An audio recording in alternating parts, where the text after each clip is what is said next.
ও ইঁদুরের জাদুকরী বন্ধুত্ব। একদিন গভীর জঙ্গলে রোদনেহারই ঘুমাচ্ছিল রাজা সিংহরাজ। হঠাৎ তার নাকের উপর উঠে পড়ল এক চঞ্চল ইঁদুর, নাম তার টুকটুকি। সিংহরাজ জয় উঠল, কে রে আমার নাকের উপর উঠে পড়লি? বয়ে কাঁদতে লাগলো টুকটুকি। বলল, রাজামশাই, আমি টুকটুকি ভুল করে উঠে পড়েছি, আমাকে মাফ করে দিন, একদিন আমি আপনাকে সাহায্য করব। সিংহরাজ হেসে উঠল, তুই এত ছোট ইঁদুর আমাকে সাহায্য করবি? হা হা হা হা। তবু সব টুকটুকিকে ছেড়ে দিল সে। যা, চলে যা, তুই আমাকে খুশি করেছিস। কয়েকদিন পর সিংহরাজ শিকার করতে গিয়ে ধরা পড়ল এক জাদুকরী চালের মধ্যে।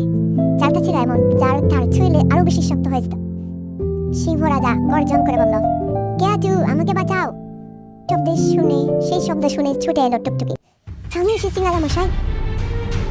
সে তার ধারালো দাঁত দিয়ে জাল কাটতে লাগলো। একসময় জাল ছিঁড়ে গেল, সিংহ মুক্ত হলো।